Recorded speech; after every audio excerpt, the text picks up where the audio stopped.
Hey guys, this is SoFlo Josh and I'm over here at Mini of South Miami to review this 2024 Mini Clubman Cooper S. Now with that being said, let's go ahead and get out to the exterior of this model.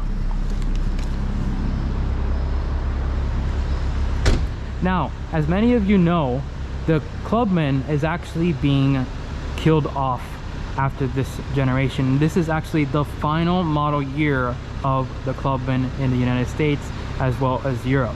So with that being said, let's go ahead and talk about some of the characteristics about this Clubman Cooper S right over here.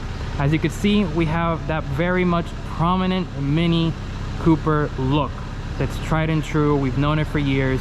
As we get over here, we see a full LED headlight right here with the DRL around. This actually turns into your turn signal. Then you have your projector beam right there. Down here you actually have a fog light. Really nice design of the fog light. Actually, it'll be half lit and in the bottom will actually turn on when you put your high beams.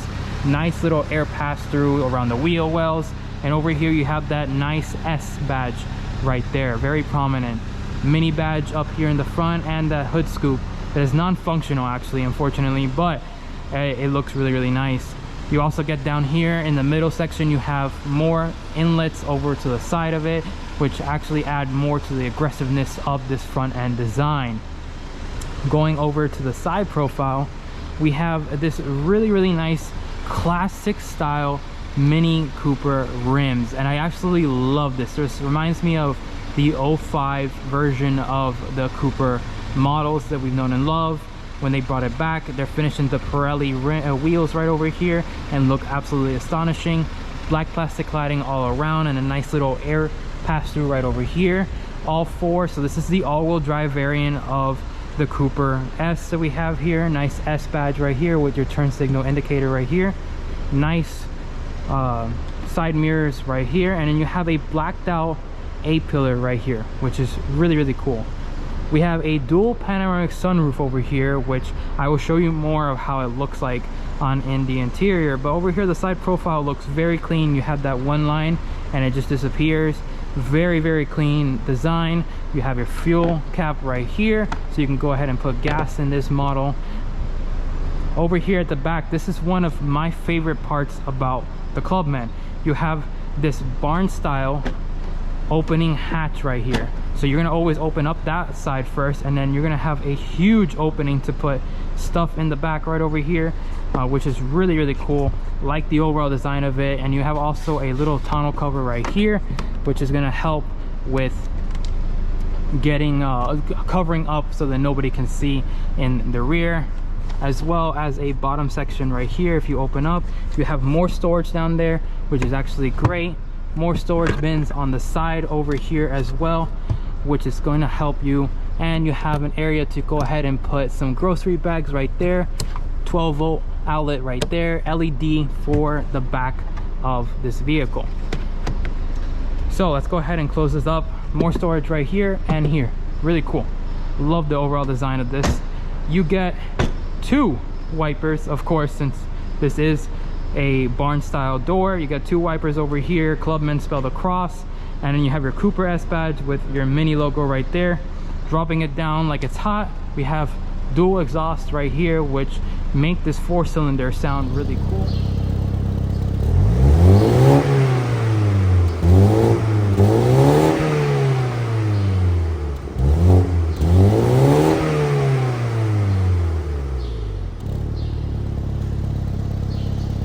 You also do have your turn signals in this lower section with your rear fog lights at the back. Full LED tail lights that will change, and you have your reverse lights as well over there. Really nice side profile. The only thing I wish that the Cooper S, if you're gonna have black door handles, black badging and stuff, I would like to see this blacked out, but I know people actually in the aftermarket community changed that out. So let's talk about that 4-cylinder engine underneath the hood.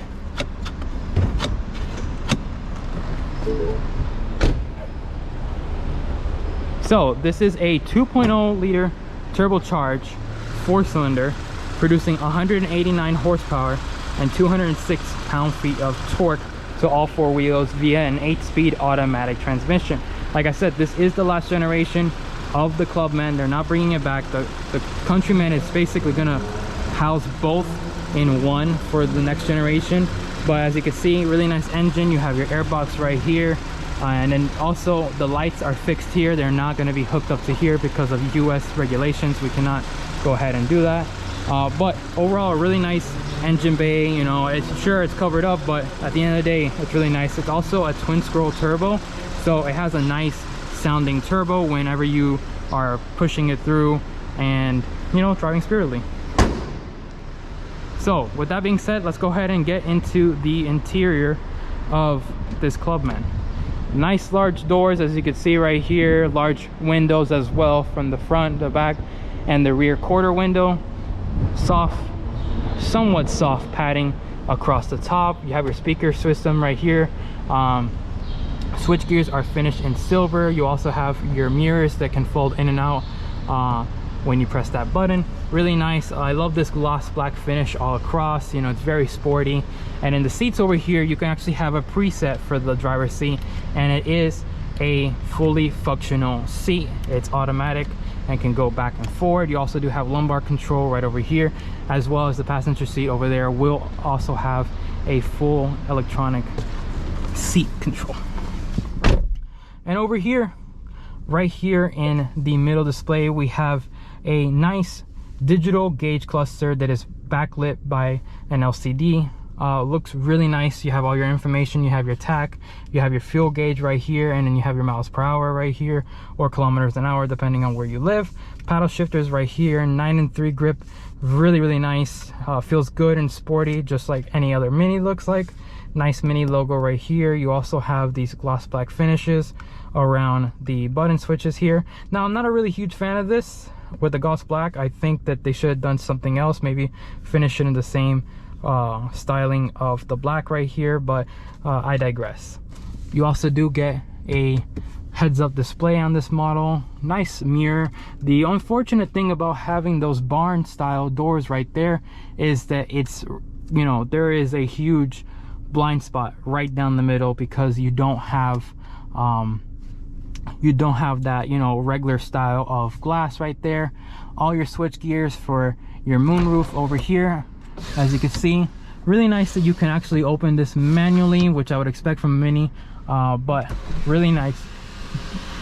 As you can see, it opens automatically, and I think if you can actually open it all the way a little bit more far back, which is pretty cool. It's going to add in a lot of light into the house of this interior cabin. You also do have some light switches right here, and you have other stuff as well. Your SOS, your airbags for your passenger seat. Mirrors, pretty big, well, roughly small, as you can see. Hello. You also have your lights right here. Kind of wish these were LED. I think for a brand like this, they should be LED. And you actually do have extended right here, so you could block out some of the sun on the side, which is pretty cool. But unfortunately, you don't get that on the passenger seat. I think they should have done that. Speaking of the seats, really nice seats. They have a nice Alcantara finished around the side of it. These are the carbon black, they call them. So it's kind of like it is black, but it has, depending on the lighting, it actually has a little bit of a blue hue. You have nice perforation right here as well, but they are very nice, plush around the side. It's going to help you whenever you're going around. This right here controls your 8.8 inch touchscreen display. This also does have wireless Apple CarPlay, which is really cool. All your media functionality is right here in the infotainment system, and you could check about your car and so on and so forth, which is really nice. You have physical buttons for your climate control, which thank goodness you have dual zone climate control, so that means the passenger can go ahead and change it themselves, or you can sync it up. Heated seats for the driver and passenger, and then you have your start stop engine right here when you need to turn it on, and you can also have to turn off this functionality right here, which I absolutely hate whenever the engine stops. I really don't like that. Your parking sensors right here, and then your modes. So if you put it into sport, it'll go ahead and show you the Clubman right there coming in hot, like if it's in Silverstone, And if you want to go ahead and go into the mid, which is just your normal level, that's your basic comfort driving. And then if you go into green, this takes you all the way to the eco efficiency as much as possible, but we're going to go ahead and put it into mid for the time being. You also do have your traction control right there, 12-volt outlet right here as well, USB for your multimedia system, your emergency parking brake, you pull up to engage it. Right here you can also control that infotainment system right there, which is pretty cool. As you can see, let's go ahead and look at the maps. Pretty large map. You can actually expand it over to the side if I'm not mistaken. Oh no, you can't. That's only with the Apple CarPlay. Getting over here to the center, you do have a wireless wireless charger right here, but unfortunately it does not fit any normal style of phone. As you can see, it definitely won't fit my 14 Pro Max, so kind of a useless thing. If you were to look for one, don't get the wireless charging right here. I think that's not really worth it.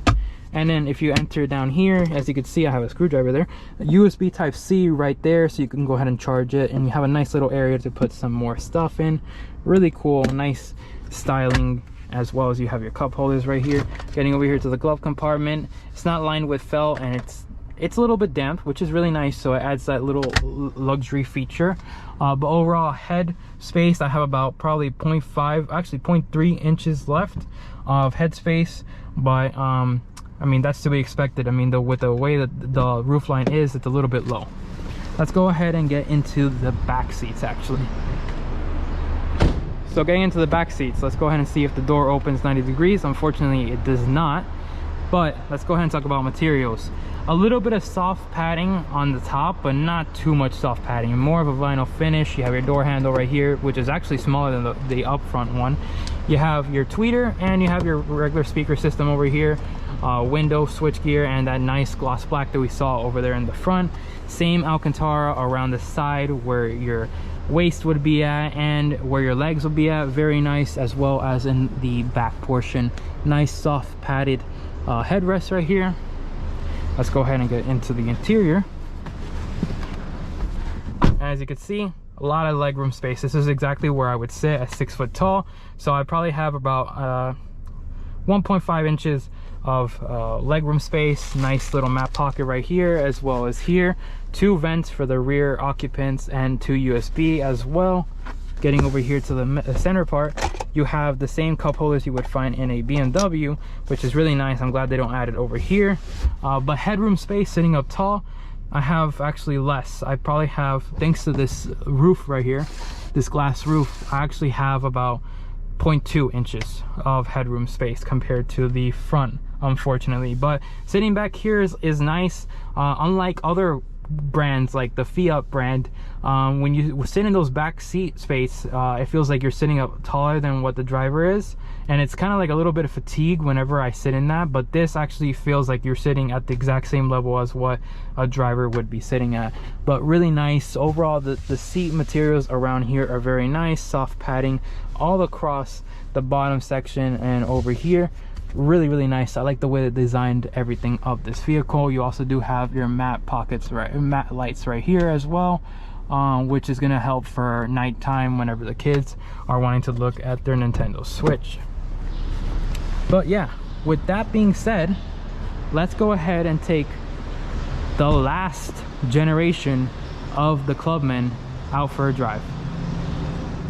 So now we're back here on the main level, and let's go ahead and take it out to South Dixie. We're putting it in drive. Is very simple. You go ahead and press down there. Let's go ahead and turn off the automatic start stop functionality, and let's go ahead and take this puppy out for the drive.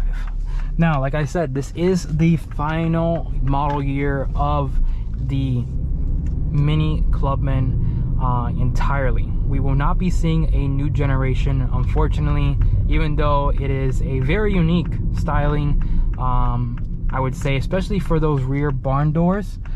And unfortunately, we won't be getting that because the Countryman as a whole has sold more models than this vehicle actually does. Now let's go ahead and take it out to the road. Like I mentioned, 2-liter turbocharged engine, 189 horsepower, 206 pound-feet of torque through an 8-speed automatic transmission. And the ride actually feels really good, surprisingly. It still feels a little bit bumpy, but it's a go-kart vehicle. This is a go-kart vehicle. We're gonna go ahead and put it into sport mode, and we're gonna go ahead and transfer it over to manual transmission. Switch it down a gear, switch it down a gear. Let's go ahead and take it down to these S's right here. All-wheel drive power coming in.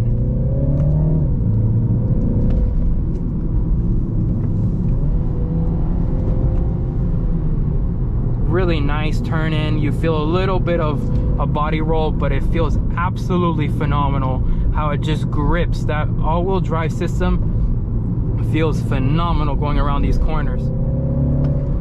And you can actually hear a little bit of the turbo. It's like a nice blow-off valve that usually you won't hear from other vehicles that have turbocharged engines, but this actually feels phenomenal. The way it feels, the suspension is not too rough. It's soft.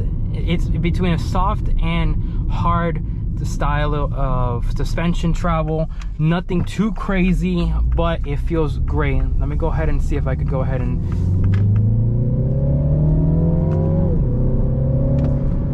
Yeah, it sounds amazing. I love that little blow-off valve. When you take off your foot off, you can hear that turbo spew, and it sounds amazing for a little 4-cylinder Mini Cooper. So we're gonna go ahead and take it back out to the main road. We're gonna put it into mid mode right now, and we are going to go ahead and stay quiet for the remainder of this section right here, so you guys can hear all of the ambiance of the interior.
So straight off the bat, what I'm noticing is a lot of wind noise coming up from this section, even at 40 miles per hour. Usually you would hear that around 60 miles per hour, but the way that they designed this A-pillar here is a little bit, you know, different, and you can hear a lot of the wind noise, especially around this section right here where the side mirrors are at, unfortunately. But the overall ambiance in here, you can actually hear a lot of the rear end section as well. I know I have my backpack back there, but I'm almost positive my backpack is not moving a whole lot. Like I stated, a lot of, you know, sound coming in from the section right here on the side. But let's go ahead and go upstairs and wrap. So now we're back up here on the second floor, and I'm gonna go ahead and shut off the engine and talk a little bit about this vehicle and how I feel about it.